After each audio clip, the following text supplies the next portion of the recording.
국정쇄신 연석회 이런 것이 뭐 나중에 나왔다 하더라도 이것이 야권이나 이런 사람들 전부 다 합쳐가지고 하자는 얘기다라고 하는 것이 논리적으로 일관성이 보인단 말이에요. 그래서 저는 이런 말씀 드리고 싶어요.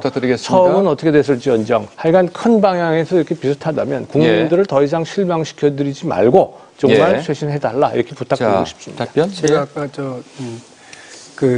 박근혜 후보의 제안에 대해서 뭐 평가할 기회가 없어서 그런 말씀을 좀 같이 드릴게요. 일단 뭐 우리 교수님 평점에서 우리 문재인 후보의 대통합 내각에 대해 별로 좋은 점수를 못 받은 것에 대해서 좀 서운합니다.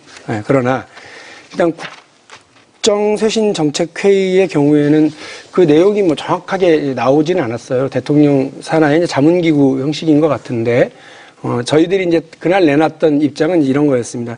이제 공약으로 이제 급조한 제안 아니냐라고 하는 비판적인 시각이었고, 오늘 제출하신 국가지도자 연석회의의 경우에도, 그 방향에 대해서는 공감할 수 있는데, 불법 선거에 대한 진정한 반성이 없이 이런 제도만 절컥 제안만 하는 것이 과연 얼마나 공감을 얻을지 모르겠다 이런 정도예요. 다만 이런 부분도 새로운 정치의 면모를 보이기 위한 노력이라고 하는 점에서는 인정을 하고 같이 고민을 해갔으면 좋겠습니다.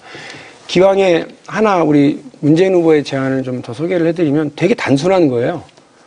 근데 되게 뜻밖으로 의미가 있더라고요. 그 청와대를 광화문 정부종합청사로 옮기겠다는 겁니다. 저희가 그 얘기를 듣고 좀 뜨아했습니다.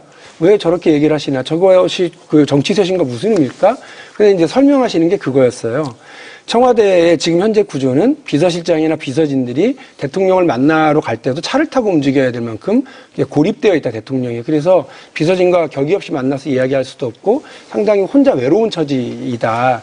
그래서 그 구조를 바꿔야 되겠다. 기왕에 세종시로 정부 종합청사가 다 내려가니까 그 빈 건물에 들어가서 대통령이 수시로 비서들과 얘기하고 복도에서 만나서도 얘기할 수 있고 하도록 하자. 웨스트윙이라고 하는 미국의 드라마를 보면 대통령이 화장실에 가면서도 비서와 만나서 이런저런 얘기를 하고 비서나 보좌관의 책상에 엉덩이를 깔고 걸터 앉아서 자신의 아이디어를 얘기하고 비서의 조언을 듣기도 한다. 이렇게 서로 소통하는 정치가 된다면 정치가 훨씬 달라질 거다라고 하는 본인의 소신이신 것 같더라고요. 그래서 그런 부분에서 저는 이것은 하나의 작은 부분이지만 그 여러 제도의 변화도 이것이 끌고 올 것이고 우리 정치의 변화도 가져올 수 있을 만한 대통령으로서 하나의 이제 전환된 태도를 보이는 거라고 생각을 합니다. 네, 웨스트윙 얘기를 하셔서 청와대 얘기를 하시니까 제가 그 얘기는 좀 드리고 갈게요. 저도 문재인 후보께서 그 국민 속에 가까이 들어가겠다 하는 의미에서 광화문 종합청사로 집무실을 옮기겠다 하는 의견 뭐 하실 수 있다고 생각합니다. 근데 아까 제가 그 얘기 드렸어요. 악마는 디테일에 있거든요. 가까이 들어가면서 생길 수 있는 문제들도 있어요. 얻을 수 있는 것도 있지만은 뭐냐면은 대한민국의 지금 대통령이 제일 문제는요. 경호가 제일 문제입니다. 왜? 남북 대치 상황이기 때문에 그렇습니다. 경호 문제를 지금 우리 대선 후보들에 대한 경호도 국가원수급으로 가잖아요. 지난 대선 때 출마했을 때 우리 박근혜 후보 대선이 아니라 총선 때 실제로 테러도 당했고 지방선거 서울시 지방선거요. 테러도 당했고 이게 경호가 가장 중요한 문제예요. 그러니까 들어가고 싶어도 미국이나 불란서나 뭐 영국과는 다른 조건이 우리한테 좀 있어요. 두 번째는 어떤 문제가 있냐면요. 저는 이제 그냥 감히 제가 청와대 경험을 좀 해봤다는 의미에서 말씀드릴게요. 수도 없는 외국의 정상들이 찾아옵니다. 수도 없는 외국의 정상들이 찾아올 때 정상들과 관련된 의전이 있어요.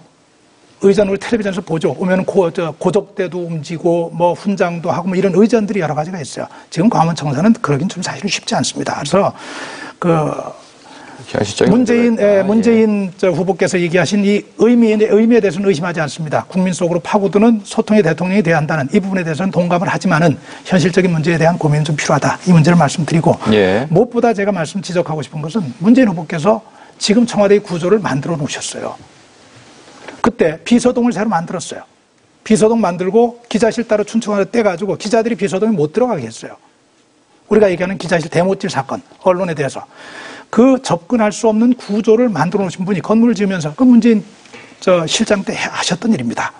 물론 그때하고 지금하고 달라졌을 수 있기 때문에 그때는 그런 문제가 있었기 때문에 그건 안 되겠다고 하신 거라면은 저는 그건 좋습니다. 그렇지만은 그건 좋지만은 바로 그냥 국민이 가까이 생각하는 대통령이기 때문에 그걸 던지셨다면은 그건 한번 좀 생각해 볼 필요가 있다. 이 얘기 하나 드리고요.